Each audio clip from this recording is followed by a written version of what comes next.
জন্য বলি আজকে একটা শিশুর মতো ভালোভাবে বাঁচিয়ে রাখুন, দেখবেন ওই কাজ আপনাদের কোনো ক্ষতি করবে না, অনেক কিছু দিবে।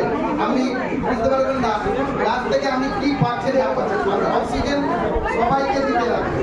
তাই জন্যে কোলাঘাট স্কুলে হেডমাস্টার মশাই বিপ্লব ভট্টাচার্য আমাদের উদ্যোক্তা, তিনি আমাদের সব জায়গায় এগিয়ে নিয়ে যাচ্ছেন। একটা বিরাট টিম এক জায়গায় দাঁড়িয়ে আছে। তাই জন্য বলছি আপনারা সহযোগিতা করবেন, আমাদের পাশে আসুন। জিনিসটা বেলার একদিন যেন চারপাশে ছড়িয়ে যায়, সবাই যেন জানতে পারে কোলাঘাটে একটা জিনিস ট্রাভেলার আছে। সকলকে শুভেচ্ছা, ভালোবাসা, উষ্ণ অভিনন্দন জানিয়ে শেষ করছি। নমস্কার।